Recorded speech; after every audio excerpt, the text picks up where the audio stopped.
more work from Tony and Pardon me? more from Tony. Or every other day. You need to come down. We should sit with him. I told him, I said, I'm gonna talk to you, and he called because he went to DRB and they did not want to talk to him. So, When I get back from the middle of May. in May? Back middle of May. Okay. Yeah, let me know.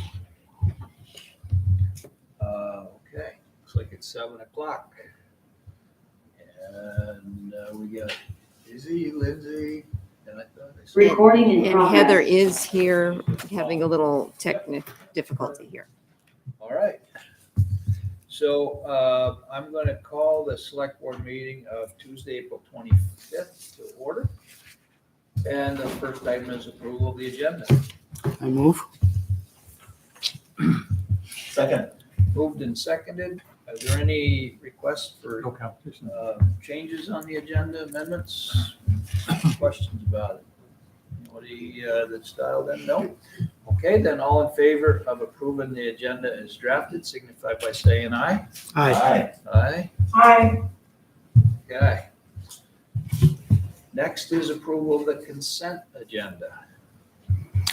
I move to approve the consent agenda with an abstention of you and I from the minutes from last meeting. Perfect. Second. Moved and seconded. Are there any other comments, questions on the consent agenda? Anything somebody would like to talk about, point out? Okay? Anne has, Yes. On the consent agenda, I think so. Is that I where, think you want to talk on the citizen comments, right? no, I wanted to speak about the correspondences. The first letter, correspondences, yes. And that's in the consent agenda. We don't really approve correspondence, it's just passed on to us. She can talk in the citizens comments. Yeah, citizens' comments, I think, makes more sense. Yeah. Which, on the revolving loan program or? no, she's talking about the airport thing, I think. Yeah, but the Air Force thing would be citizens' comments. So hold 1 second, let me just finish this. So hearing no request for change on that, all in favor of approving the consent agenda as drafted with the abstention on the minutes by Farhad and myself, signify by saying aye. Aye. Aye. Aye. Okay. Next is citizen comments. Ann. Okay. There you go.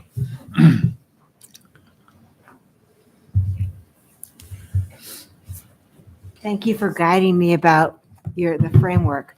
That's all right. I saw your email. I was driving. I didn't respond. I was going to mention that it's not on the agenda. When your email, it sounded like we are on the agenda. We were not, but I didn't get a chance to respond to you. Sorry about that. Oh, thank you, Fahad. Thank you for wanting to help out. And I know citizens' comments are when the citizens comment, but we don't get answers. I know I'd sent you that. Wait a second. Oh, We do typically answer, we don't make it a big part of this agenda, but we usually do look into it and respond to the person if it's something that is not more than, that does request a comment. So, oh, okay. Okay. Again, a clarification for me. I see that you've received the letter that I sent your way. yes. And I'm interested in hearing your response to that letter. And I can summarize why I sent that letter to you in person right here real quick, if that's warranted. That's fine. Okay. I was very pleased with, and I forget exactly when it came out, but you drafted a letter stating the parts of the proposed master plan that the select board supported or wanted to be active with, or something like to that effect. And then I was especially more pleased when I saw does it help if I show you? It was in your packet, so The you saw. segment about the water. Yeah, quality stuff. I'm you're- very familiar with it. Yeah, yeah, of course, you're very familiar. The draft April 11th dated support of some protections maintained yearly for the water supply.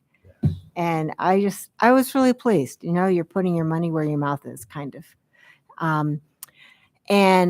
As I was writing up the MANA petition for the Act 250, I came upon some information that really didn't make sense to me, considering all of our concerns with the health and welfare of the life around the airport. And it was, well, a couple items. One is the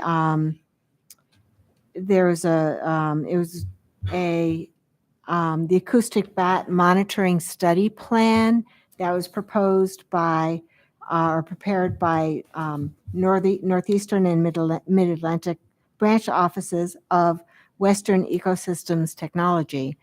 And in it, there was endorsement for doing pre and post testing for bats. And then I saw a letter by Vermont Fish and Wildlife. And he said that, and this is to Judy, who was writing in at the time about the assessment of bats. And he said that you're asking the right questions, but the environmental review authority that they have does not include cumulative effects on wildlife species. And as you can imagine, many development projects contribute to further economic development, which ultimately impacts wildlife. And so there's conflict right in there that it's recommended that there be pre and post wildlife testing, and yet there's not long-term testing over time to see what the effects of any development would be. And he goes on to talk about how VTrans has been very cooperative with all of their measures, and therefore it's a question for the town zoning department. And that had me alerted that we have a situation where the assessment of the animal populations are recommended, yet there's not in place a way to do that assessment. And that's what it seems to me. Judy might be able to speak more in depth about that process, but it felt really odd to me. And I thought, well, wow, we've got the select board and they're behind the water quality concerns that we've raised. And so I wondered if you would be involved in some way with the animal assessments, pre and post. And Kathleen said, well, it's after the Act 250 window of time to submit in a petition. And I don't know when your April 11th draft. You did submit that though as part of your stuff to the Act 250, right? Yeah, I've submitted it. Well, Yep. let's wait and see what goes on with the Act 250. Okay. That's going to go, that'll be seen by the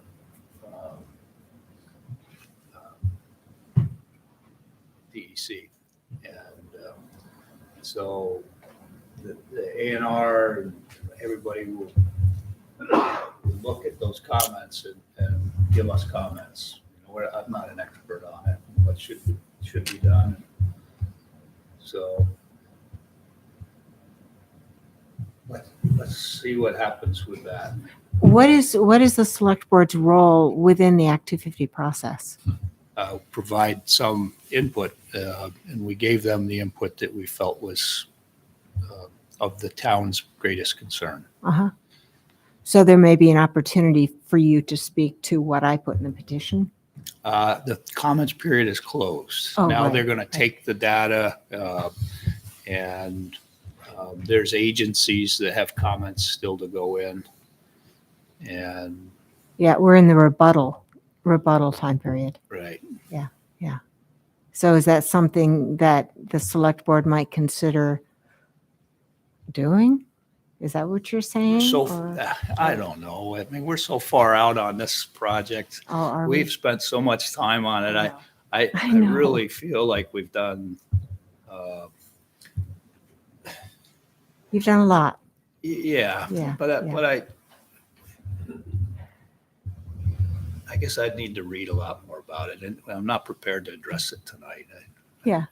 I just don't know if that's something to fall on my sword over, that the select board is gonna make a huge deal about a pre and post counting of animals, but if the A&R says that's not a big deal, it really needs to come from the experts. We're not experts. Right, right. You can find articles that'll tell me to do everything, and I'll be running around in circles. So Oh, yeah. I totally I- understand. we need to hear from the experts. Yeah, yeah. If there's a concern there, then you're darn right, we'll make a comment on it. Okay.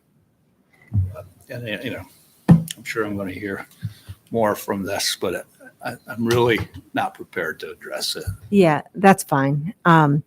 It seemed, when I saw in what I was reading that the issue was referred to the town level and the town planning and zoning, I became a little more alerted. And that's why I pushed it along. Yeah. Well, and we don't, the zoning is that's another thing. So that Yeah, would be yeah. if somebody put in an application to actually build. This is planning, and the zoning would be for somebody who's got an application in for a hangar or something like that. Yeah, yeah. So, Yeah, and the whole contrast between what's recommended versus not having the cumulative piece of the consequences of development. Here we have a situation where we have an airport and it's growing. We have neighborhoods that are growing, or we hope them to grow. right. And Where- so there's Where's the conflict. balance? Exactly. Yeah. Then we want some of that. Yeah. We need some growth. We need housing and stuff. Yeah, And so exactly. it- So it's- anyway, That's why I really need to defer to the experts, because like some populations, you just relocate them. Other populations, they lose their habitat completely and die. I don't know which ones move and which one, that's not my expertise. Yeah. So I really have to refer to the environmental organizations that study that Yeah, absolutely. and see what they say about it. Yeah, that makes a lot of sense. And then here we are in the development versus situation. So thank you. Right. Thanks, Ann. We do have a hand in our Judy. audience.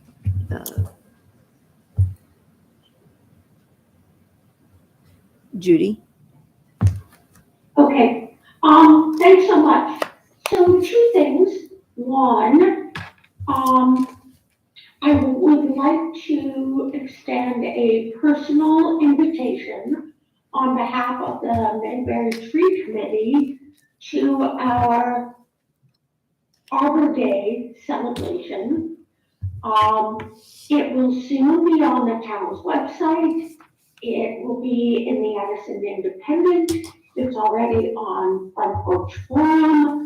That there will be children's activities at the Ilsley Library. There will be information about trees and Arbor Day and invasives at the Middlebury Natural Foods Co-op. And there is an ongoing art exhibit at Sparrow. The whole idea of supplying grants for new businesses in Middlebury, oh my goodness, Sparrow has aced it. So she is collaborating with us. Her current exhibition is on trees. And if you haven't, celebrating trees, and if you haven't already visited the exhibition, I would invite you to do so, but also to come to the Arbor Day events on Saturday, May 6th. That being said, my second comment is concerning, of course, stuff around the airport.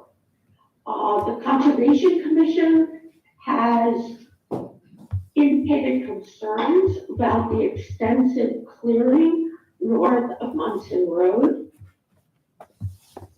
It wasn't supposed to happen that way. It opens the door to invasives. It also opens the door to snowdrifts. So hopefully the town is prepared to visit Munson Road more frequently when it snows, because it drifts right across the road. And that was when there was still a tree barrier on Munson Road. And now that's completely gone. Second, I think it's important for board members, sorry if I'm being presumptuous,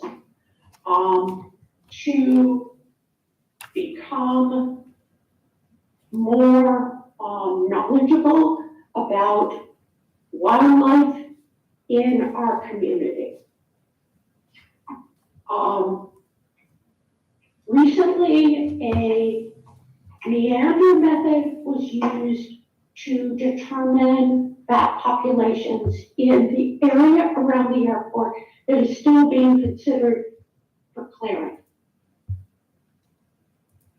The meander method of determining animal populations, particularly bat populations, is not the only method for doing so. It gauges the population of some bat species, but not all. And if the state was interested, truly interested in determining the presence of endangered bat populations in and around the airport, they would have conducted acoustic techniques.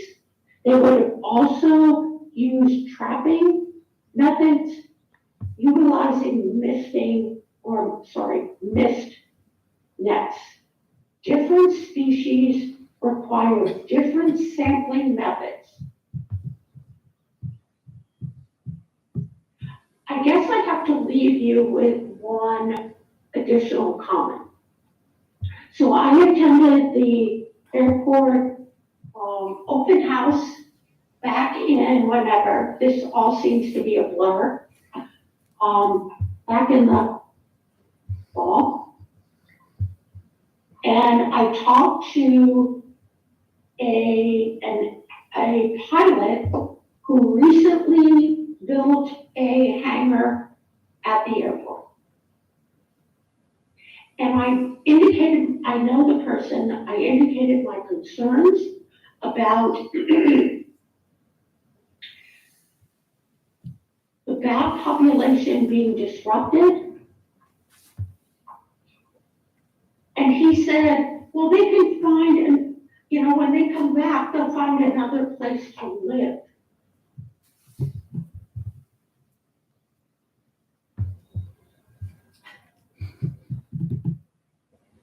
Are we done, Judy? One more comment. No, I'm not done. Well, please do. So if you left your home and you came back and it was no longer there, how would you feel? I think that's an important consideration, and I think it's something that board members need to become more informed about It's not okay, Brian. It's not okay. No, but Thank you. thank you. Okay, we're moving on.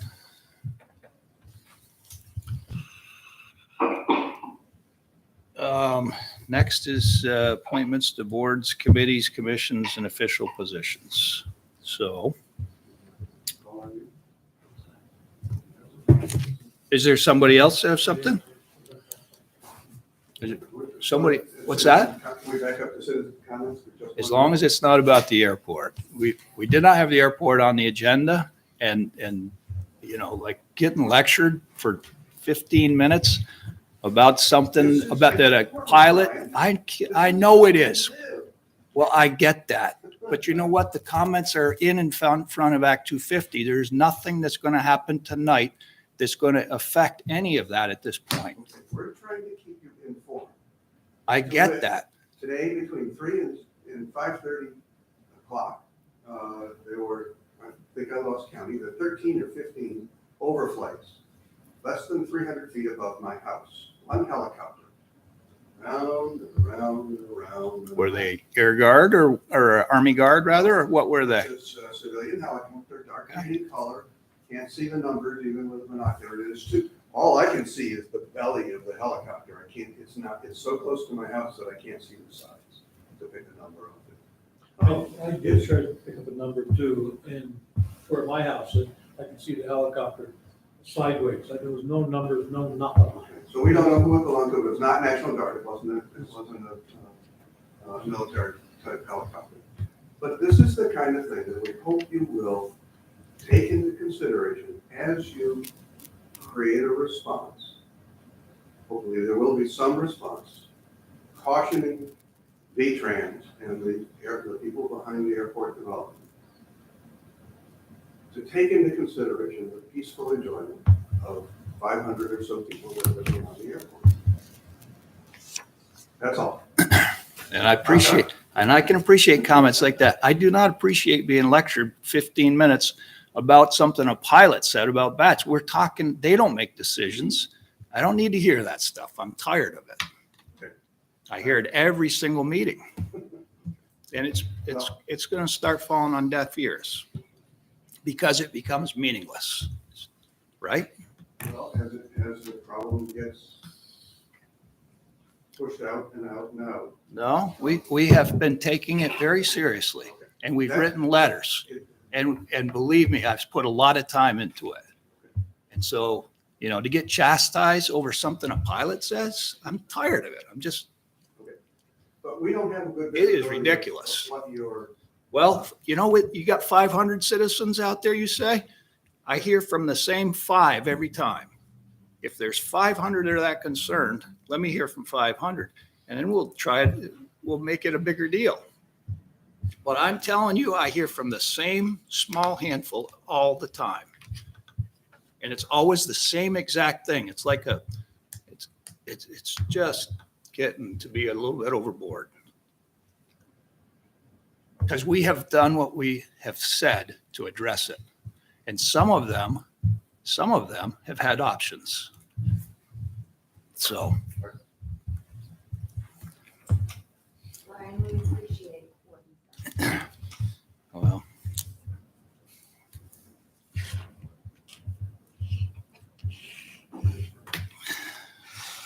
So we're gonna go on to appointments. So I think there are some folks in the audience that were not here last time that are seeking appointment. I'm talking particularly about Heather, Fran Strombley, and Todd Nebraska. Todd Nebraska were you on Zoom last time or you missed it? Okay, good. So I wasn't here last time, so I don't know who has been introduced and who hasn't. So if somebody hasn't been introduced, I'd love to have you come forward and say who you are and what board or committee you're interested in sitting on, and give the board an opportunity to ask you any questions as well. And maybe you're the only one. no more. No, Todd.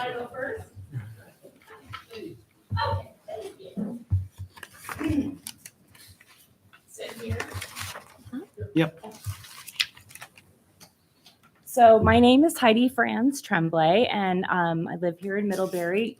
I moved here a couple years ago, and I'm interested in being on the Downtown Development Commission board. So I have a background working for Nordstrom for over 30 years, and an interest in just generally the business and the success of Middlebury. I think having a strong downtown is really important to a successful community. So that's my interest. And I do work part-time downtown, so I have a vested interest in seeing it be successful. Okay. Any questions? Any questions? Where do you come here from? Where are you? From Oregon. Nice. Yeah. Oh, Long Yeah, we Beach. moved here about 2 years ago. One of those people who, just kind of picked a spot on the map and went on a grand adventure. So, yeah. Great. I'm welcome. Thank you. Yeah, welcome to the community. Thank you.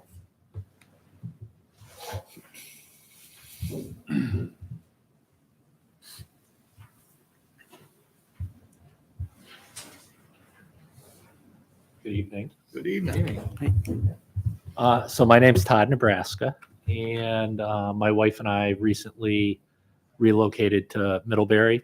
I've been working for Breadloaf for close to 17 years, and once my kids were out of school and out of the house, my wife and I decided that the hour-and-a-half commute from Manchester to here was a little long, and we decided to trade it in for a 3-minute commute. So, my interest in serving on the Planning Commission is when I, living in Manchester, I served on the Planning Commission there for 6 years, and then I was on the Select Board in town for about a year and a half when we decided to move, and then I needed to step down from the Select Board. But I miss being involved in municipal government, and I always enjoyed my time on the Planning Commission, and felt it's the Planning Commission's a board that you get to do a lot, or you get to it's very in Manchester anyway. We had a very active Planning Commission, so I would like to get re-involved. That sounds great. Just thinking of it as a resident of these two communities, what do you see as like fundamental planning distinctions between Manchester and Middlebury? So, I'm going to actually, from my time that I've been coming to a couple meetings and listening, one big issue that's the same is housing. Sure. I've heard housing is an issue here. Housing was a big issue in Manchester. We didn't have one police officer in town that actually was a resident of the town of Manchester because of, the cost of housing in town. Very few of our teachers in the school system were residents of town. Most of them commuted. And we, in my time, we actually went through a major rewrite of our zoning ordinance. And a lot of it was focused on what we can do to create more opportunities for not so much, housing in general, but specifically workforce housing. That, just the way the ordinance had been previously written, it didn't allow much opportunity for that type of development. Sure. So, No, I could see that being baked into the cake there. Yeah, good. So Is it about the same size, Manchester comparable to Middlebury? actually, Middlebury is about twice the size of Manchester. Because of the college though, right? No, actually, Manchester only has about 4,500 permanent residents, Yeah. and Middlebury, I think, 85 to 8,700, something like But that. that So it's includes- not- include That 25. includes Includes college. 2,500 college. Oh, that doesn't students. include the Yeah. college. Okay, so it's not that much bigger, but yeah. I mean, Manchester was also a town that on the weekends, our from Loads. Friday to Sunday, our population would get close to 13,000 on certain Oh, weekends. wow. Much. Yeah. All the outlet I didn't realize stores. they had that much in space or. Yeah, well, in space, second homes. Okay. Yeah. Yeah. Wow. So, They have one store for every person that lives in the town, so. Yeah. I like the Orvis store, so. me too. There we go. Great. So, Thanks. all right. Okay, Thank you. Thank you. We also have Ethan Murphy, who is online. And before Ethan jumps in, just want to apologize for not recognizing him as a alternate on the Parks and Recreation Committee currently on our list. So here we go. Ethan, Thank you, Kathleen. Yep.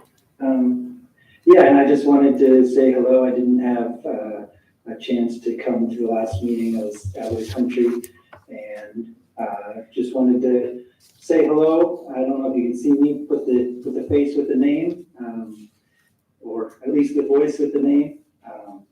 I'm the current alternate with the Parks and Rec Committee, and I would love the opportunity to be appointed a full member. I've really enjoyed it. I'm not only a volunteer coach for youth soccer, basketball, and baseball, but I'm also the president of the Middlebury Skate Park project, and been working hard to get that going. Really appreciate your support while I was out of the country at the last meeting. And yeah, I would love to continue meeting with the committee and make improvements to the town of Middlebury. Okay. thank you, Ethan. Is there anybody Thank else? you.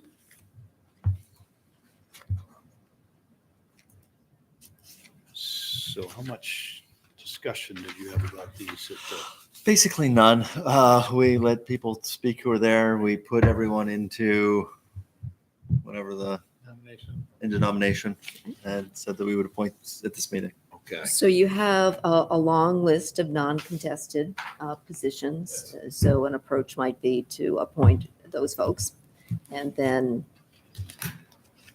dig into the. And we have, it So- looks like we have, We don't have to name each of them non-contested. We can just have one motion. Okay. yeah, it looks like we have what, four panels that are, so perhaps a motion to appoint all of those positions that are non-contested first. Okay. I'll make a motion. I move to appoint all names listed in the related packet document that are being submitted for non-competitive positions. Second? Moved and seconded. Any comments or discussion on that? All in favor of that signify by saying aye. Aye. Okay.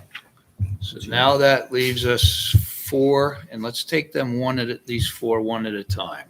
Sure. Anybody have a preference which one they want to speak on first? So we have the DIDC, the IC, Parks and Rec, and Planning Commission. All have more applicants than positions. How about we start with? Ryan, I can speak on Parks and Rec. Okay, let's go. I've been on Parks and Rec for about 2 years. That's the board that I came from before I joined the select board. And I would love to move forward with Ethan and Virginia. I really appreciate how Ethan is leading the skate park efforts, and Virginia brings a perspective of a Middlebury resident who often engages with the recreation programming that we see in the programming guides put out quarterly.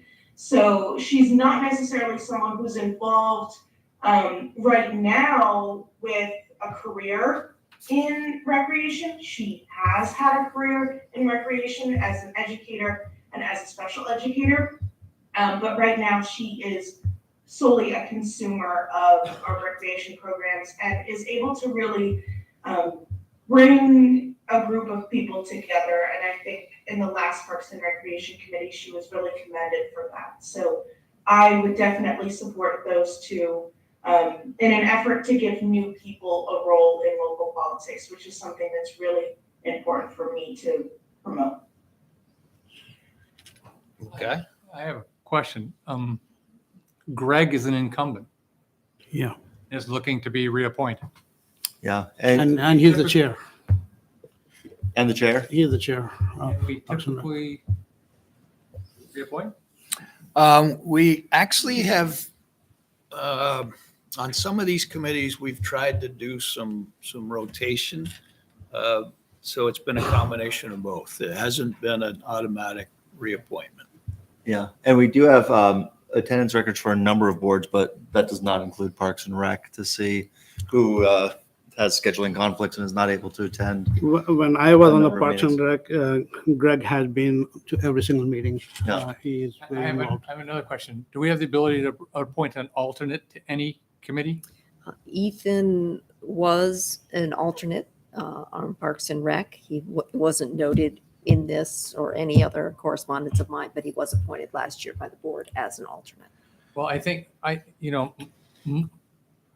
hate to go against Izzy, but I would say that recommend that Greg and Ethan be appointed. One's an incumbent, one was the alternate last year.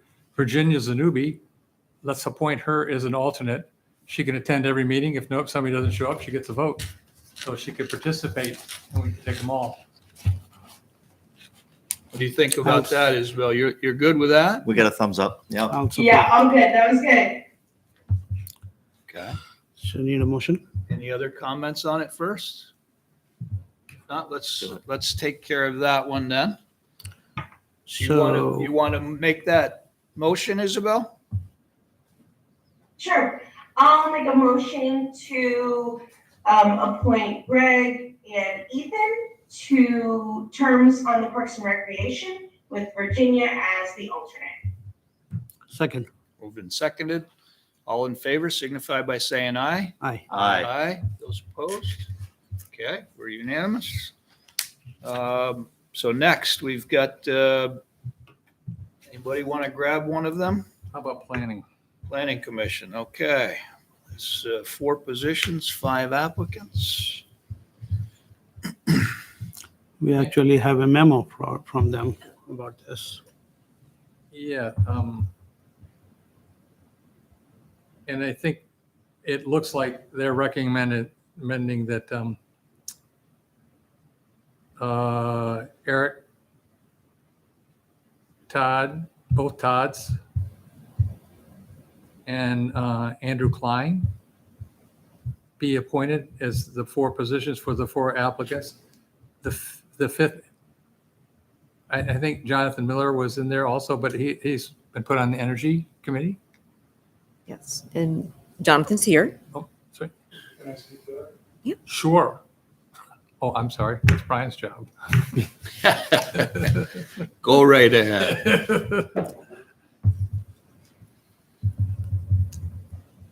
Apparently, there is a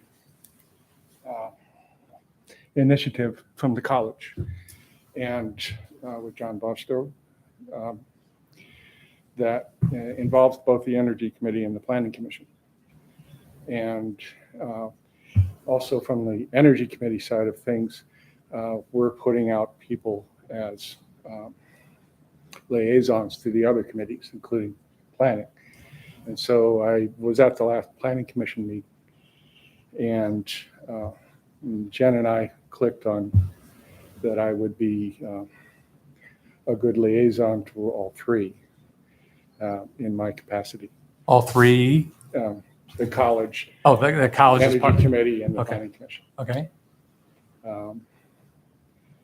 Yeah, so just take that into consideration. So the idea was you would be appointed to one and liaise to the other 2, or? Be on both, or could liaise. Yeah. It doesn't matter as long as I'm involved with both. Yeah. Or maybe I could be an alternate. And that's for the master, for their next phase of their energy. Something about planning? $60,000 that they want to spend right now. A climate action plan. Mhm. It's not that they want to spend it. They do have some goals they're trying to achieve, so. Yeah. I know, They have the money. it's all in your viewpoint, right? So, Yeah. okay.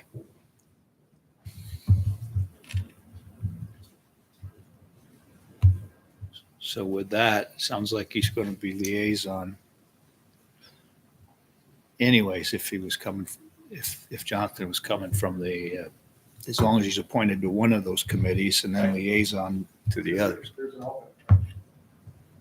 We can put him as an alternate. Maybe. I don't know about the planning Planning commission. commission's up. What This is is, that, a if that's Planning that advice? statutory, that's,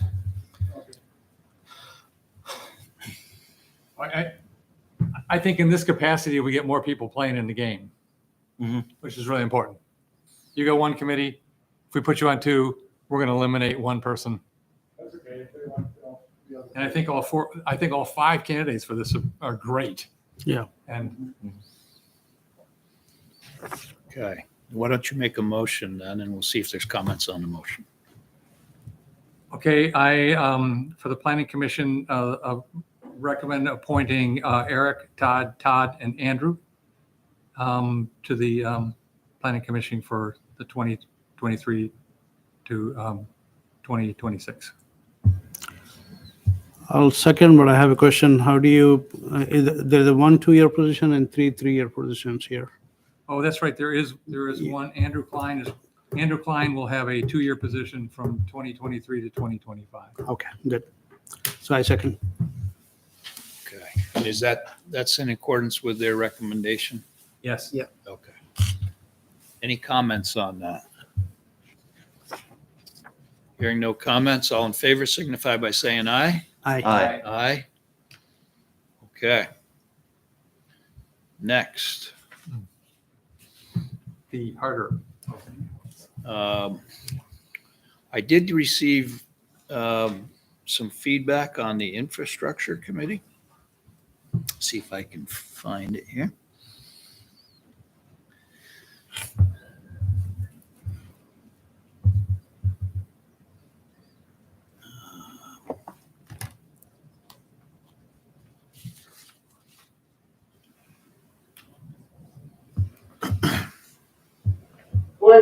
Was it the information that the committee isn't capped, maybe, in terms of numbers? On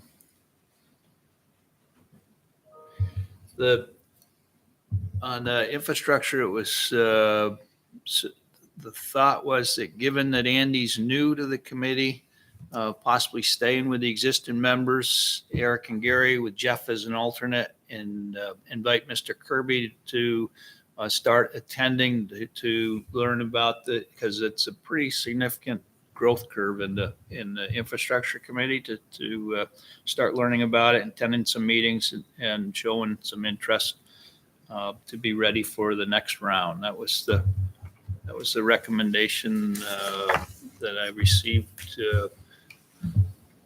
Thoughts on that?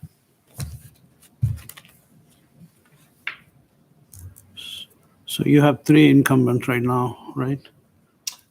2 incumbent regular positions and 1 incumbent alternate. alternate. And that wants to become full-time. And where we have had so much changeover with retirements, Dan Yeah. retiring and whatnot, I guess that was probably more the concern, is just to try to keep some level of his historical knowledge in there. Sure. Talking about stuff. Is Gary still interested in being on there? Yes. And this would, Heather's out, I think. I don't know. She's She's just listening listening, in. but she doesn't feel well. Yeah. But did get her feedback on this, so that was a plan that she supports. If there's no other comments, then let's start with a motion to that effect. Okay, I'll move that Eric Remsen and Gary Baker be appointed to the infrastructure committee for a term from 2023 to 2026, and that Jeff Radis sits as an alternate. And James Kirby. And it really doesn't fit in the vote. I mean, the only thing we're doing is recommend that he attend the meetings. Yeah. Okay, Because that's perfect. really a position. So that was Second. moved and seconded. Comments on that? It's good that so many people are interested in these communities. It's amazing. fantastic. Yeah. Yeah. Absolutely. Now we need to get some to step up for select board positions. So. Wow, okay. Well, the infrastructure committee is going to have big turnovers next year. I mean, I don't know if it'll be turnovers, but there's 4 people coming up. It is good next though. year. I love seeing the community activism. Yep. Oh, yeah. So, okay, all in favor signify by saying aye. Aye. Aye. Okay. That leaves us with the Downtown improvement. DIDC. And I didn't receive did we get a recommendation from the DIDC? So the DIDC does not meet regularly, and this is somewhat different from the other boards in that there are certain categories that the appointees have to fit in. So we have the 3 owners or agents of assessed property in the district. Currently, those are Stacy Rainey, Gary Baker, and Amy Ryan. Stacy Rainey being the only one that's an owner of assessed property in the district that's applied for the DIDC. A business owner manager position, Bill Cunningham of Tri-Valley Transit, currently in that position, and he's there till 2025. A select board member, Dan Brown, has been serving. And then that leaves an at-large Middlebury resident position. In some of our earlier documents, it said that there were 3 positions open. That was an error. In looking back, I referenced the DIDC ordinance, and it calls for 6 members. And we do, I note, have an alternate of Phyllis Stenson. So based on that, We've got, it looks like Stacy needs to be reappointed because she's a business owner and we need a business owner. Right. And then we just have the at-large. And we have that Yes. large. I know Laura had said that if there were other right. interested, she would be happy to Step aside. just attend and serve and commit time. So that leaves you Lorraine, Who's a current member. who's a current member, and Heidi and James. So between those 3, I know Lorraine's been working on the wayfinding project. I don't know where we're at on that. Yeah, just a second. Do you know?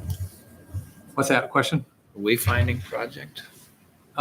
It's a project they're working on for direction finding in the town. Right. Do you know Looking where at they're signs at? and stuff. I don't know where it's at. I mean, we punted on it. Well, we had a short update the last meeting. Right. And there's some discussion among the committee members how large it should be. Should it be a refresh of what we have, something entirely new? So it's an ongoing discussion that we've been having. So James Kirby, his second choice, he had 3 choices. Was his second choice? It says 3rd choice. Huh? It says 3rd. Yeah, I know. We just eliminated him from his first choice. My understanding is that Mr. Kirby withdrew from his application to the Energy Committee. Okay. He withdrew that. Okay.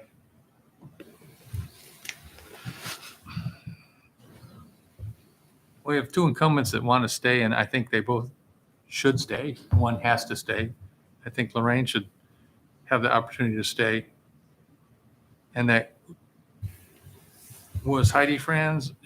Heidi, right there. Hi, Heidi. Were you an alternate on there? No, you haven't been an alternate at all. Because I put down alternate next to your name, so that's what I was going to recommend, that we have her as an alternate. But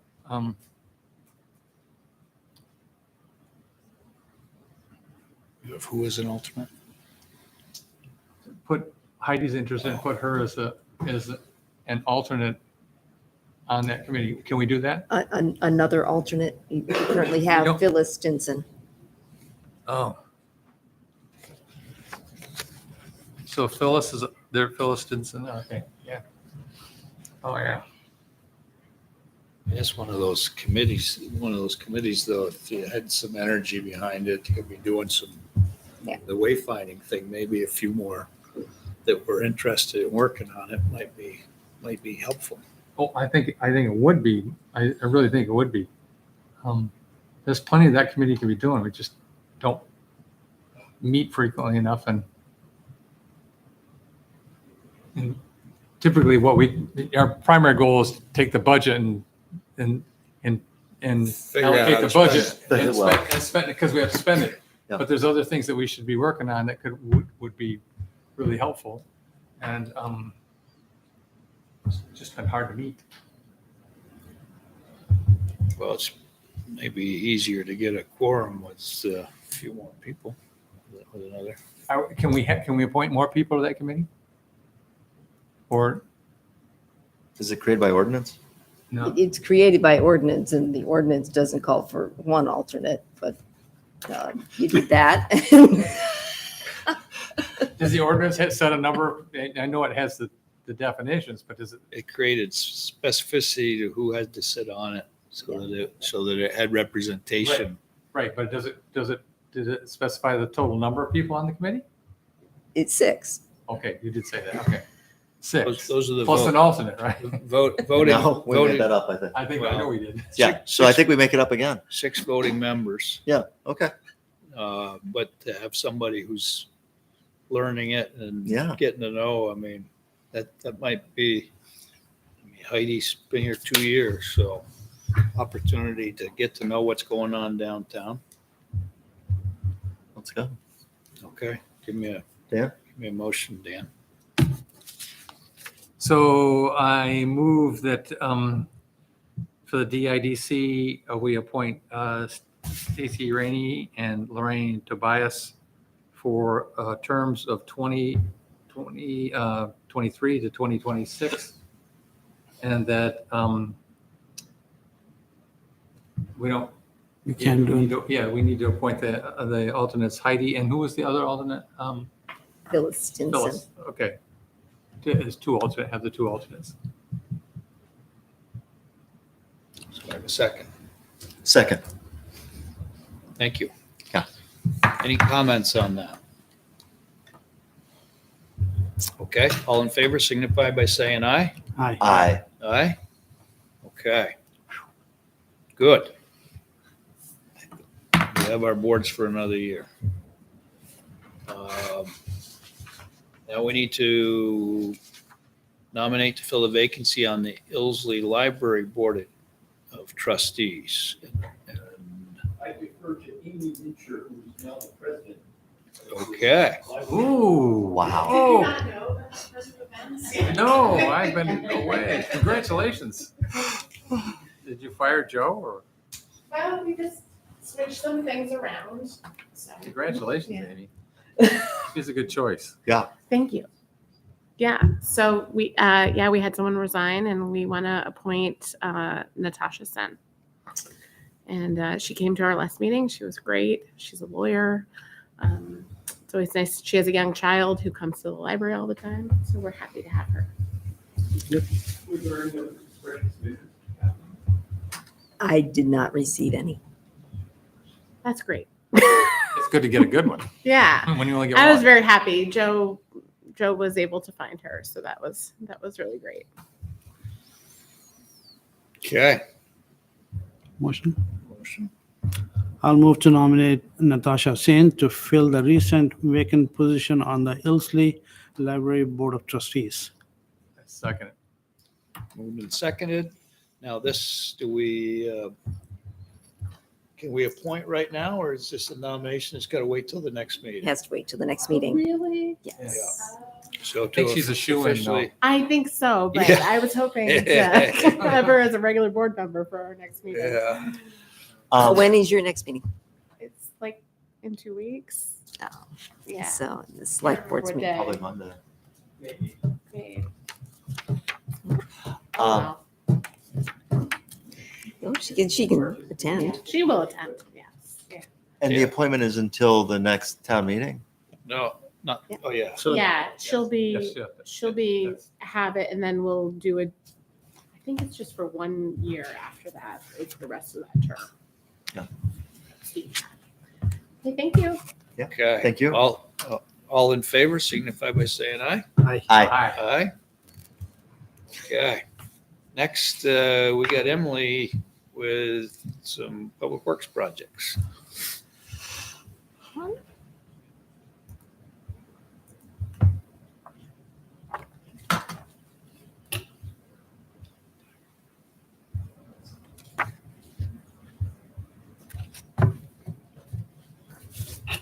Emily is on Zoom tonight because she said this is going to be really short, quick and easy. I love it. Yeah. Oh, yeah. She thinks. She's got, Proven to be so true so far. she doesn't have a So, track record of being short. I am looking for approval to apply for the municipal roads grant and aid program funding, which is, I think Dan and Bill have historically used it for replacing culverts and doing ditching and projects that support our MRGP permit, municipal roads permit. It's typically in the 20,000 range, I would imagine, is what we'll qualify for. And then it's a 20% match from the town. Any questions on that one? Questions? No. Pleasure of the board. Let me see. I'll move to I didn't authorize. hear you. We got a motion. We're getting a It's motion. happening.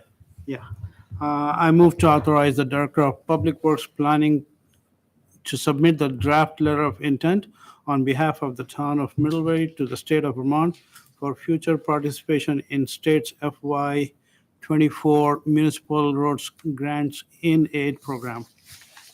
Second. Moved and seconded. Any questions on this? Hearing none. All in favor signify by saying aye. Aye. Aye. Next. Next is looking for support for to award a contract to Champlain Construction for project at the Seymour Street pump station. It has been put out to bid multiple times with very little interest. And then I think Bob eventually reached out to Champlain and a couple of other contractors, and we did receive one bid from Champlain this winter. So it's essentially rebuilding the cover of the pump station, making the hatch more accessible, and then relocating the control panel and the utility pole so that it's more accessible for our trucks to pull in to work on the pump station. And then there's some renovations actually down in the pump station itself, but not anything nearly as extensive as our other projects that we have going on. Cool. Questions? Pleasure of the board. Okay, I move to award the proposed contract between the town of Middlebury and Champlain Construction Company for the upcoming Seymour Street wastewater pump station for $42,500. Second. Moved and seconded. Any other comments or questions? None? All in favor signify by saying aye. Aye. Aye. I will, just to note on that one, we do have a wetland permit and a stream alteration permit, but both are in review with the DEC right now. So I think the wetland permit's on public comment, and stream will be there next week. I think it got submitted last week, so it'll put it in the time frame for May construction. Okay. And then the last piece, oh no, not quite the last piece. Next. The funding for Washington Street, this is just to change the authorized representative from Dan to myself.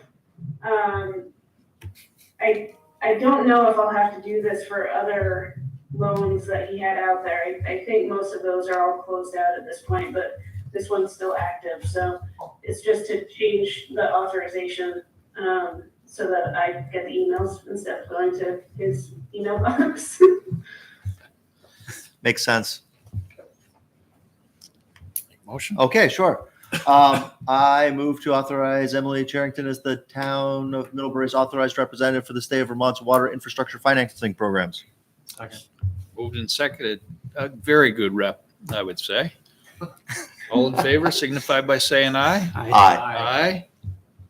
Okay. Then last on my list is the crack seal bids. Bill put them back out, extended the bid for 3 weeks, I believe. Right? I think it was on the last agenda. I forget. Yes. But extended it until the 21st of April. And so he did receive, because he only received a bid from one company and it wasn't a company that we've ever worked with before. Yep. So he did receive an alternate bid from Nikon Coatings, who the town has historically worked with quite a bit. And so the two bids are relatively close. Price per day, $7,150 for Nikon, and for seal coating, $9,142. And I think what Bill would like to recommend is approve both unit rates and then allow us the opportunity to use Nikon, but perhaps also try seal coating for a day. Keep it within our budgeted amount, but just to see what the production rates, how they compare. Love it. Interesting. Okay. Okay, I move to approve the 2-year contract for pavement crack sealing for both NICOM coatings and seal coating at the hourly rates listed in the attached summary document. Second. Moved and seconded. Any questions? It's a price per day, not hourly. It's okay. I'll Friendly- change- friendly yes. amendment? Okay, yeah. Yes. Yep. I'm just curious how you, since they're not going to be covering the same terrain, how you are going to measure their production. Our plan is to, Dan and I went through and scored the roads, and so roads with a score of a 7 need crack seal.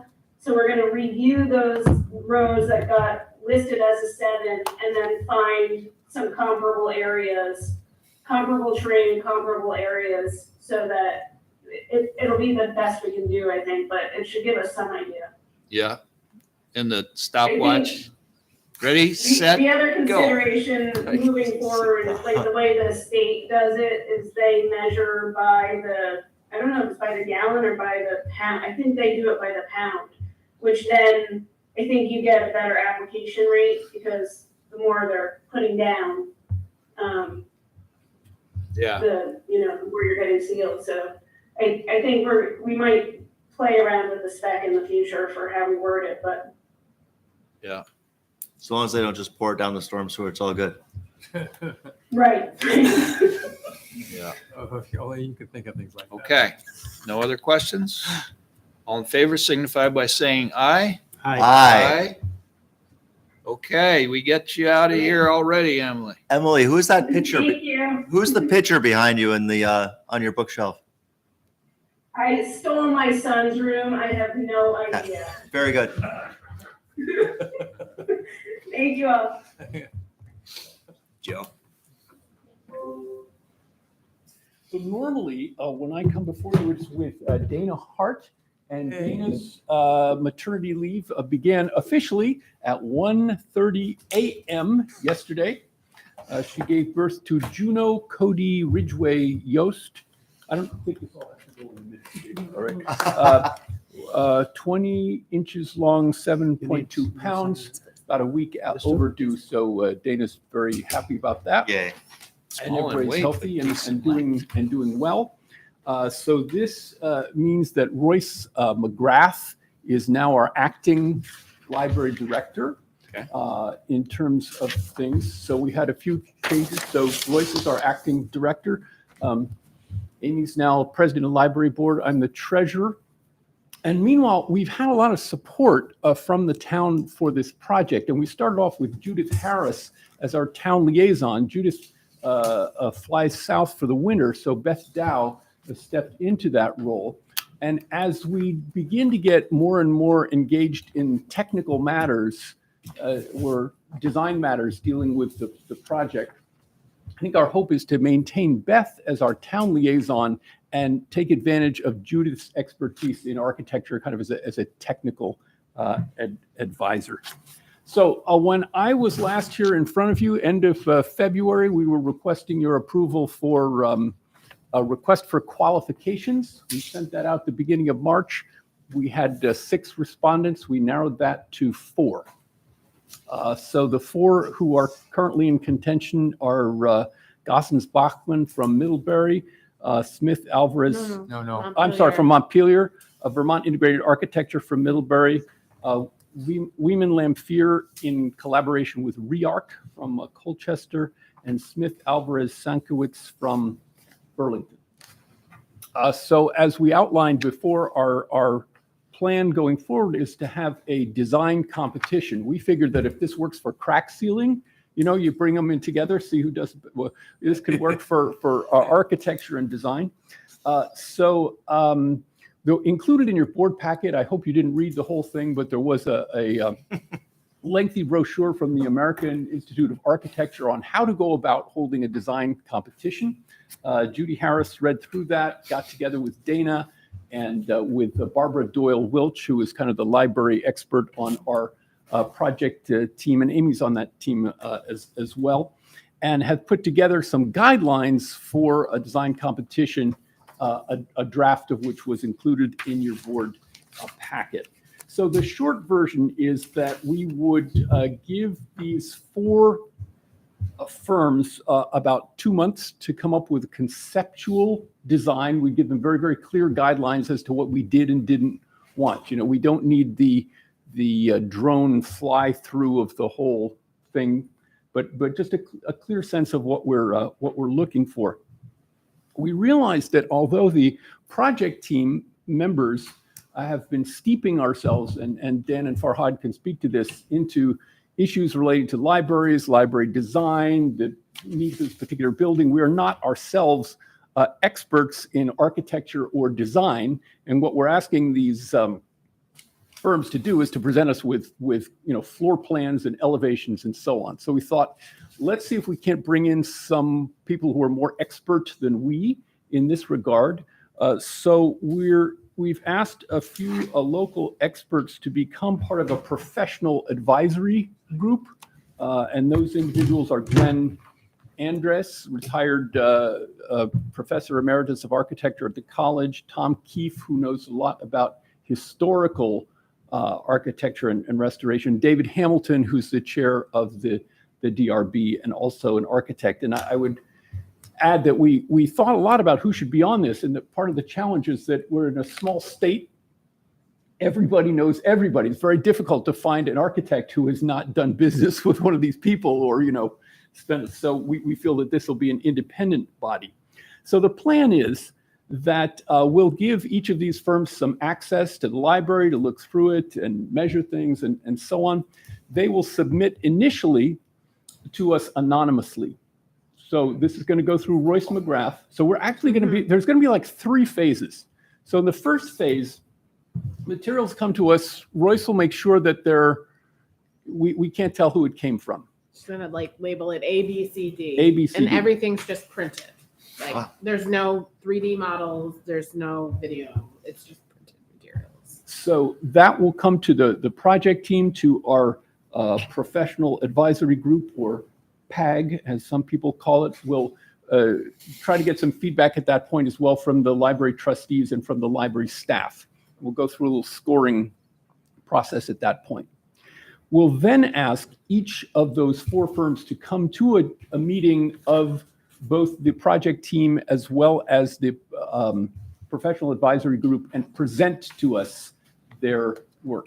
One of the things that we found in our discussions about moving ahead with a project like this is that you can have the most brilliant design in the world, but you really got to be able to work with those people and have a sense of how that communication goes. So we'd like to see what that would be like in that kind of a setting. So that in the future we can see how they deal with how they work with the public. So those would be individual meetings, one firm in a room at a time, probably spread over a couple of days. Do one in the morning, one in the afternoon, and so on. Rethink. Now what do we think? But then we've promised the public to have some input into it. We'd love for the select board to have some input into it. So the final part of this plan would be a probably evening presentation in what's been described as a neutral location. A town hall theater has been suggested. I'm not sure that's the best spot, but we're looking at a Wednesday, August 9th as a time when we would have all four of these firms come together. They'd set up their models in different corners of the room. They'd each have a chance to get up in front, explain what they're doing. And we'd ask people to write their thoughts on comment cards. So we're not really asking the public to vote, but we're saying, what do you think? What are the strengths? What are the weaknesses? And so on. Those models and demonstrations might then be put on display in the lobby of the town offices for people to come through and review. And we would then hope that the project team, taking into consideration all of this feedback from people, would rank our choices and come to you with a recommendation. The document that you have there, which I think says architectural design competition guidelines, we've modified that a little bit since this came to you last week.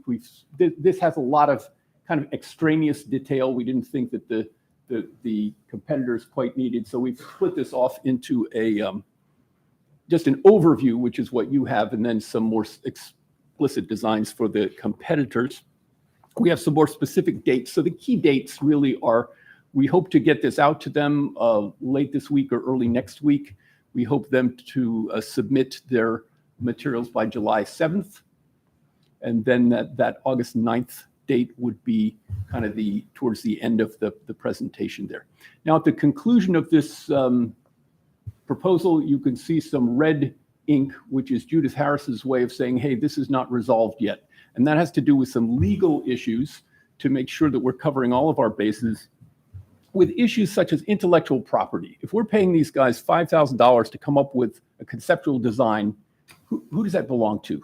We want to make sure we're very clear on that point and a number of other points. And so this afternoon, Judy Harris and Kathleen met via Zoom with David Fletcher? Bob Fletcher. Bob Fletcher to review some of those legal questions. You want to give us an update? We were referred to Bob Fletcher by the Vermont League of Cities and Towns and our town attorney, Benj Putnam. Bob has extensive background in construction contracts. So he has received the design competition guidelines and a proposed letter of agreement. And he is going to work on those and have those in good shape in time to launch this on schedule. So I understood from Judy that he proposes kind of a two-phased approach here where we can maybe get started with a general letter and then make sure we've got all the details so we can get things going, but dot our legal P's and Q's and I's and T's. It's a good catch, though. It can be a really big issue.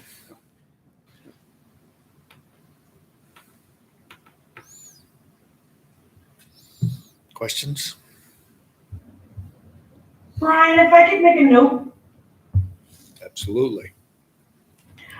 Hi, you guys. Thank you guys so much for coming. I really appreciate it. And I also wanted to make a note that I really appreciated in a social media post that you guys made earlier in the week about the economic benefit of the library. I think that that's something that is really important for our community to understand when we're thinking about the conversation that the select board had regarding, how much each of us individually as members of the select board would be willing to, at this point, put up for a bond. And I think when we talk about economic benefit and the library and all the things that taxpayers get from that, I think that that was a really important post to be putting out.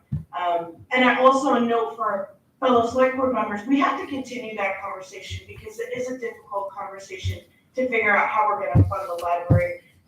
And my perspective is I think it's an important thing to get done in a timely manner. So I really hope that we can continue that conversation. But again, thanks, Joe. Thanks, Amy, for coming out. Thanks, Izzy. Any other questions? Questions? No? Pleasure of the board. Let me see. Where are we? I move to approve the proposed design competition guidelines developed by the 100 project team for the upcoming Ilsley Public Library renovation expansion project design process. Second. Moved and seconded. Again, any comments? And then you'll just, that legal part, write that in. Your idea is that they could get going. You can let them know that they've been selected. They can be doing that, but then they wouldn't give you the materials until such time as you have a legal agreement. Yep. To make sure it's covering both us and them. Yep. Okay. And, one of the, sorry, do you have your vote? I can't remember. But, one of the things. No, we is, haven't voted yet. Dana has been the key person who people have been communicating with. She has something else to work on at the moment. So Judy Harris as the kind of technical, do we say technical advisor, technical? I can't remember the specific language we use. She would but probably she'll be the one answering questions. And Royce McGrath as acting director would be the key people with whom those firms would be communicating during this process. Okay. Okay, I'm good on it. Anybody any other questions? Okay, all in favor signify by saying aye. Aye. Aye. All right, it's unanimous. Thank you. Voila, Thank thank you. you. Yeah. See you Thursday. Congratulations. See, now all we have to do is figure out how to pay for it and That's we're it. all set. I know, I wish it was so easy. Yeah. Need one big check.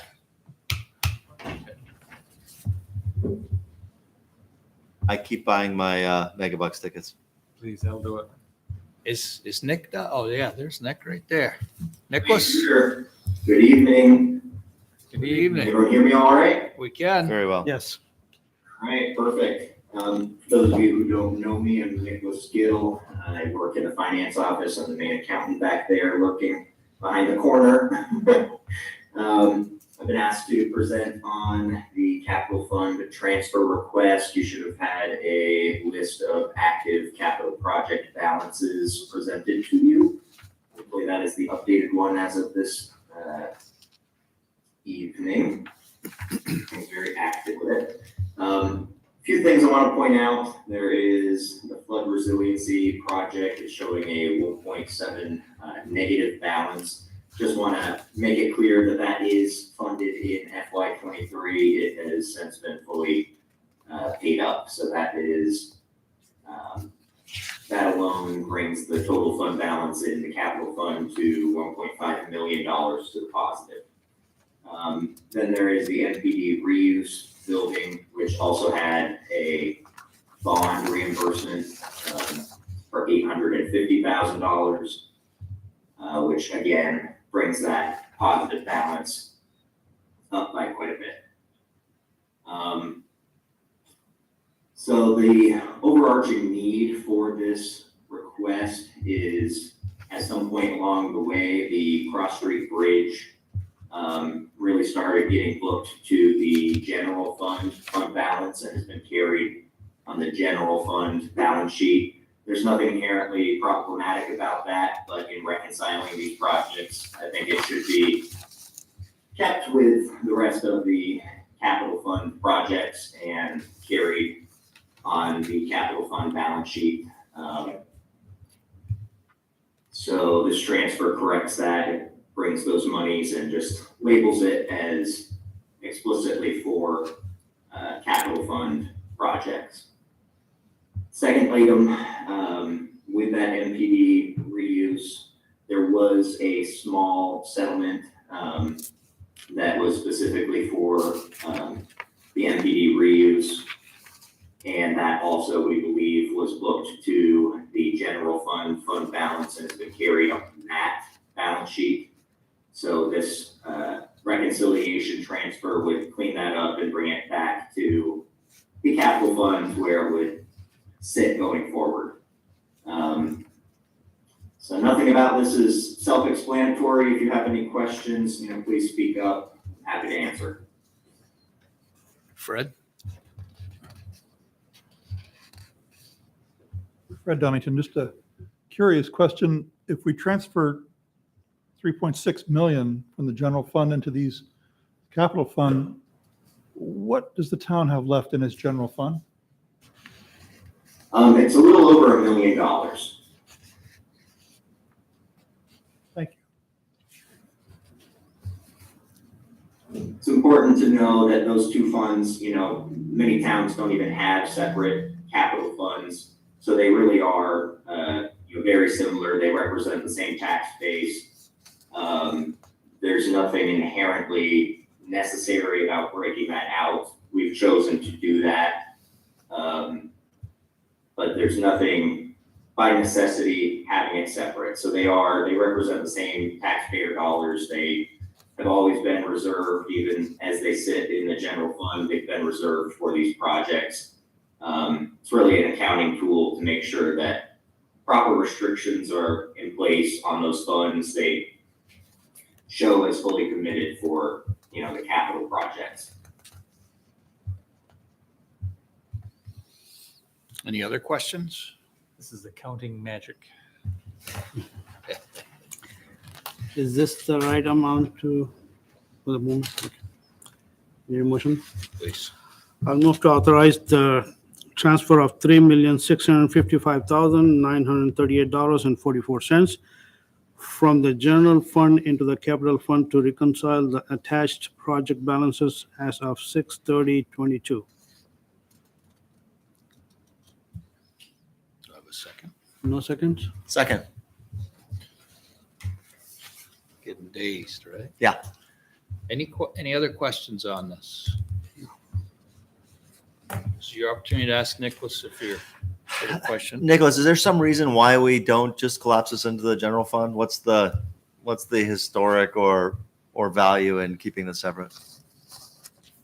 Yeah, so it's just one extra layer of reconciliation if capital projects were over time not to balance with the fund balance. Something was in need of a revision.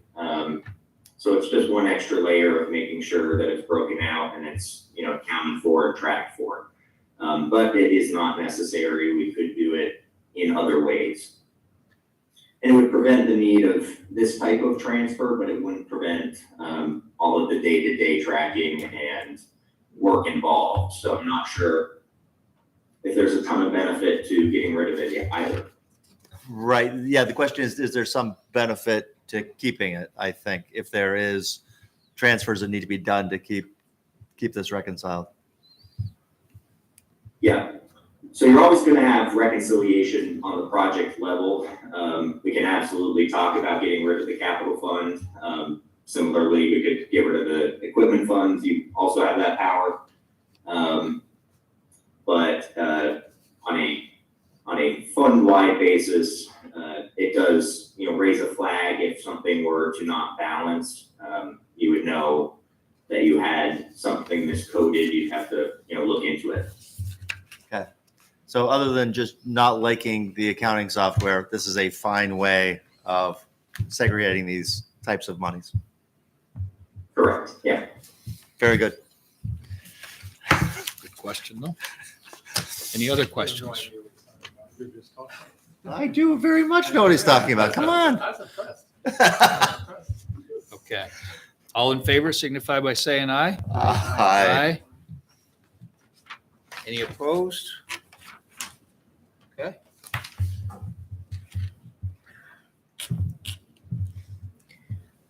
For later. Thanks, Nick. You. Okay. Well, I think that was, do we still have Nicholas on something else here? No? Okay, thanks, Nick. Dave. Righty. Hey, hey. Number 10. For those who I have not met, watching, or in the room, my name is Dave Soffrin, and I'm the Assistant Town Manager. And I'm presenting tonight a proposed agreement with our existing vendor, Revise, for the updating of our town's website. Revise, just by way of background, was involved in the redesign of the website back in 2016 and 17, and they've been our vendor for hosting and basic support since then. I think there's been a desire for a bit of time since before I got here for the website to be overhauled, at least in its aesthetics and in its design. We started conversations about a month, I guess 2 months ago, with Revise staff, trying to understand what that would look like, the costs, and also practically what's available. They have two basic options. One are a variety of templates that they've created over time. One is a customized website, which can include choosing a custom design that they've already done for one of their other clients that are, you can see on their town's website. I can break down the prices between the two, but we were able to negotiate the price to be spread out over 5 years. So the difference between a template and a custom is actually just about $600 or $700 a year. So it's not a dramatic cost difference. We went through each of the templates. They are of varying age. So some of them may have been a template put together last year, some a template put together 5 years ago. And we went through a number of their existing clients. I think South Burlington is one of them. St. Albans is another. There's quite a few that Revise has in New England. And we tried to find one that would be both, obviously give us a more modern feel to the design. The functionality would be logical and simple for anybody using the website. It would allow us to advance in a couple of ways, especially something that I've heard talked about here quite a bit, which is the mobile friendly aspect. We currently have a website that still doesn't shift into a mobile version when you pull it up on your phone. So we went through that process. We came up with a recommendation that we presented to Kathleen, which would be for the proposal you see in front of you. It is for the custom design that's going to be mirrored to a certain degree off of the website they've designed for St. Albans. It won't, the town of St. Albans won't 100% match that, but it'll be a template, if you will, that we will use. We expect the process to take about 2 months. If it's approved tonight, we'll start those conversations with them to figure out a timetable of conversations and meetings. And one of the things just I wanted to point out in this is we're hoping we don't just want to do we don't just want the aesthetics to improve. We think this sort of moment in time is a great chance to re-examine the way we substantively provide information on the website. There's a variety of things that just in my own going through of our website, I think there's things we can improve, some logical, even the basic things like drop-down menus being in alphabetical order, since the human being typically wants to look for things in alphabetical order and not more randomized. Grouping things together like boards and commissions that, well, although there are technical differences between them, practically speaking, they are the same type of governmental entity. So grouping them together would make a bit more sense. So overall, this is designed to improve, to make it a more attractive website, to make it more user-friendly, and hopefully to be a better tool for the public, because I think that's the gist of it. We want to try to share information as easily and effectively as we can for whoever's visiting. So that's the short spiel of it. There's a memo summarizing this, more detail in the packet, and then there's also the proposal from Revise. And the budget fits our so budget? we've been budgeted. So I spoke to Kathleen about that just to double check earlier today. We budgeted that into the upcoming general fund budget. So the funds for the first year, and then we would be subsequently budgeting them over the course of each subsequent year. The annual cost of just over $4,200 includes the spreading out of the development cost over 5 years, as well as the annualized tech support. And that tech support amount is the same regardless of whether you go for the custom or the. So the development cost is that 10,400? It is 7,700, and then spreading that across 5 years. 5 years, excuse me. Yep. It's pretty reasonable, That's a really. bargain. That's what I thought, Yeah, yeah. I mean, if you look at 4,000. it's almost the same as the contract from 2016, which I have a copy of. This company, along with a few others, they have a large scale number of clients, so I assume they're able to scale up and keep costs low in that way. One of the things we tried to keep in mind as we looked at other towns is also we don't want to bite off more than we can chew with a website that may meet the needs of a town that has 3 times the staff, multiple communication staff and that sort of thing. So we were cognizant of not just getting blown away by some great website that's being supported by 3 full-time communication staffers in the city of fill in the blank. So it was a very interesting process, and I think we have a product that, and this 2-month process that we go through will give us something that is much more, especially compared to what we currently have, useful for the public to learn about the town. Great. Any Questions? Questions of Dave? Comments? I asked all my questions of Dave yesterday in his office. I think this is a good proposal. One other thought, if I can, just, we are going to link this website moving forward with Google Analytics so we can get a little better idea of in the 6 months from now, a year from now, 5 years from now, whatever, which parts of the website people use the most. It'd be great to know if, is the traffic all going to Public Works, or is it going to the fire We department? don't use Google Analytics now. So it wasn't currently linked, so we're going to link it moving forward. So that being Correct. said, I would ask if any of the select board members have anecdotal input that you've received over the years from the public, a couple comments that kind of have been repeated to you, gosh, this really doesn't make any sense, or gosh, I really like this, or I'd like to see more. That's the kind of information that, even though it's anecdotal, would still be helpful to know on the front end of this project, if you can, as opposed to maybe 3 months from now, which may not be as helpful. But so that's something, just if you can think about that, if you've gotten those comments over the years, I think that'd be helpful to know about. And obviously we'll have data moving forward to educate us on really what's driving the public's interest in the website. And we do have a little bit of data from our, last few town meeting surveys as to what people find of value on it. And so that might help a little bit. I think it's, as we try to have that conversation with Revise about the substance, I think it'll be where we spend our energy, I think should be driven by the parts of the website where there's the most demand to learn. There's an audience for zoning and planning, and there's an audience for the library and everything. And so that information will be very helpful. Yeah, I agree. Cool. Any other questions? Sounds like we might be going into Pleasure of the 21st board. century website. I'll make a motion to approve the proposed contract with Revise for $4,240 annually over the next 5 years for the upgrading of the town of Middlebury's website. I second. Moved and seconded. Comments? All in favor signify by saying aye. Aye. Aye. Voila. All right. Thank you very much. Thank you. Thank you very much. Is Chief Hanley with us? Yes. Thanks, Dave. Look forward to seeing that.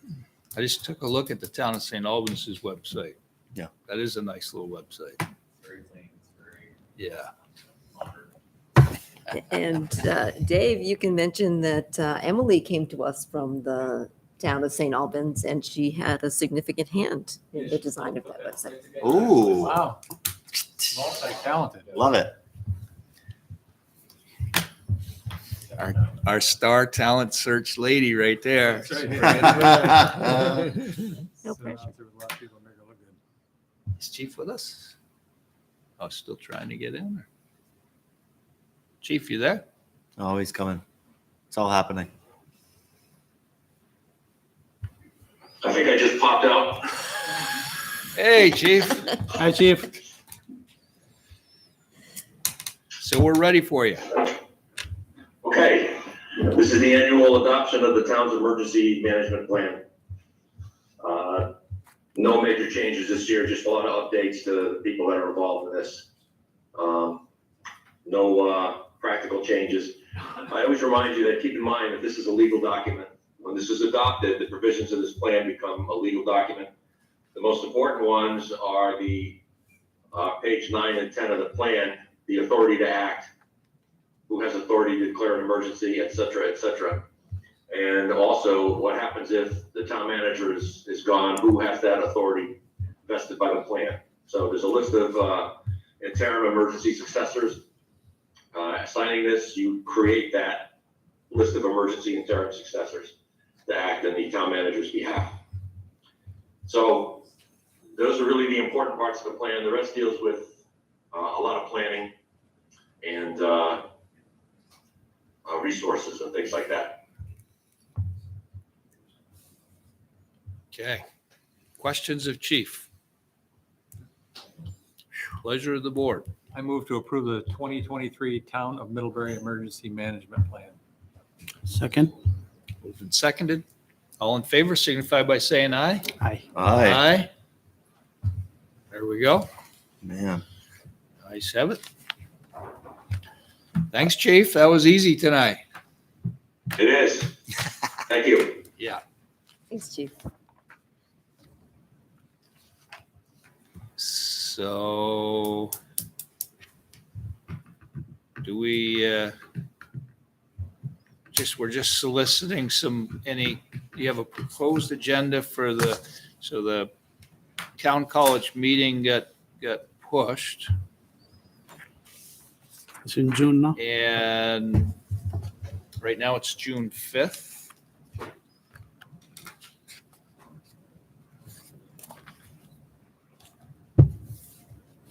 Who's And attending?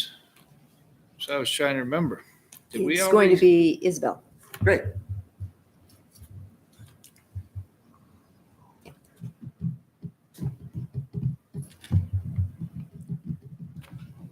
We're going in rotation of the time people came on the board.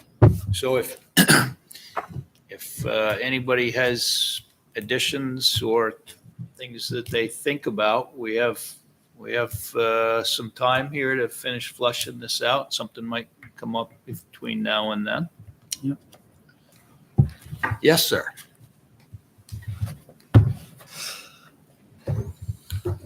Fred Dunnington. I noticed in your packet the traffic and police agreement from the 1990s era. Brings back some memories for me. This was a time where the college proposed to expand by 10%. And the issues at the time you see were addressed in this, things like trying to channel the cattle crossings on College Street into. Sorry, sensible- Fred. Hang on a second. I see Tom Hanley still on as an attendee. I want to promote him to panelist if he's available because this was in the packet Sure. at his.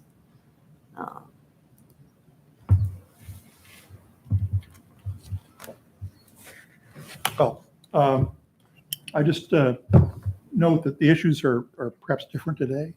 I know, and you're thinking about what to address in updating this. Think about the context of this was the impact of the college on the town. And the college students are citizens of the residents of the town. They use municipal services. They drive, they use fire and police and ambulance, sometimes more than average citizens do. But not taking anything away from the police parts of this, which are very important. But some of the other aspects, the college's enrollment has increased beyond that which was contemplated in this era. And if you think of the proportion of the college residents as a proportion of the town, and then look at the proportion that the college contributes to the town general funds, which is fantastic. But, last time we counted it up in the town plan, it was about 10% of the town general revenues, all in. And you might ask yourself, is the college just 10% of the town?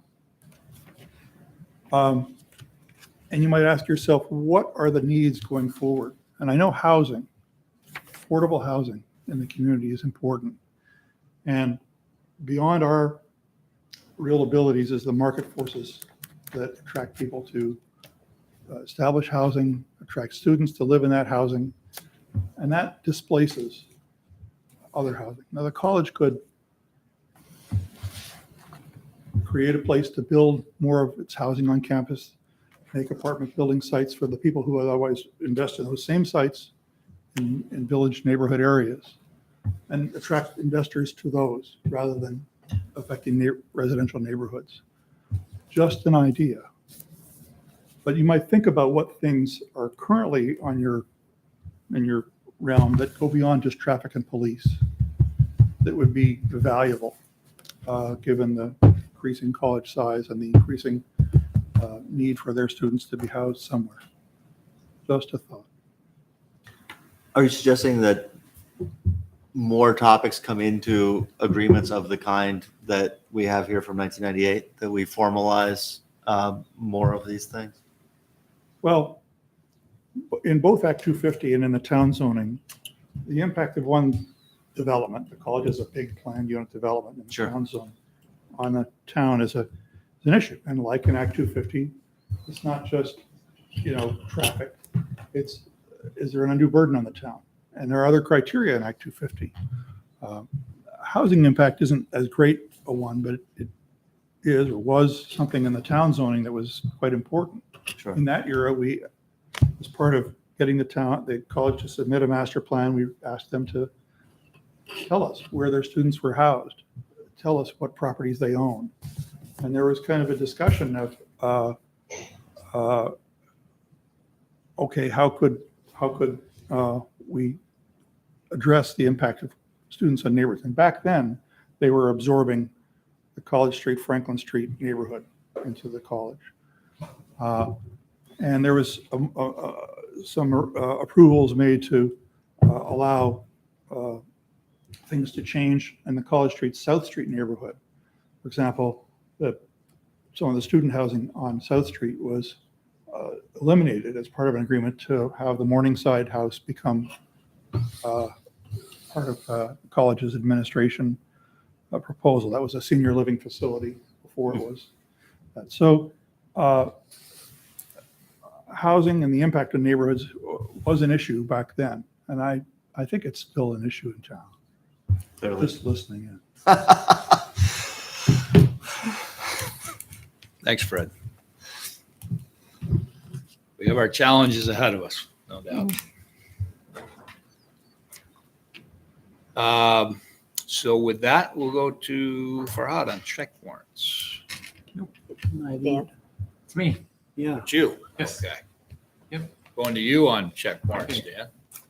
Okay, I move to approve the total expenditures in the amount of $818,176.85, consisting of $714,654.69 for accounts payable and $103,522.16 for payroll for the period of April 12, 2023 through April 25th, 2023. Second. Moved and seconded. All in favor signify by saying aye. Aye. Aye. Aye. Those opposed? Okay. So we have need for an executive session on real estate and personnel. Okay. Oh, yeah, I'll read us in. What's that? Board member concerns. Oh, yes, board member concerns. Getting ahead of myself. Dan? I'm good. Farhad? I'm good. Lindsay? Isabel? Wow. Andy? I'm also good. What, did nothing happen in the last 2 weeks? My goodness. I think everybody's Brian? looking at the clock. Me, I have lots of concerns, but I'm trying to work them off. So we'll go into executive session. In accordance with Vermont's open meeting law requirements, I move that the board find the premature general knowledge of the consideration of real estate and personnel would clearly place the select board at a substantial disadvantage because the select board is disclosing its litigation or negotiation strategy if it discusses the real estate matters in public. I further move that the board. No, you got to finish that first. So I'll second that. Is there a Moved and motion? seconded. Oh, yeah, there is. All in favor signify by saying aye. Aye. I further move that the board enter into executive session to discuss real estate and personnel matters under the provisions of Title I, Section 313, Sub A, Sub 1 of the Vermont statutes. Second. All in favor signify by saying aye. Aye. Aye. We are going into executive session at 8:45. Okay, and we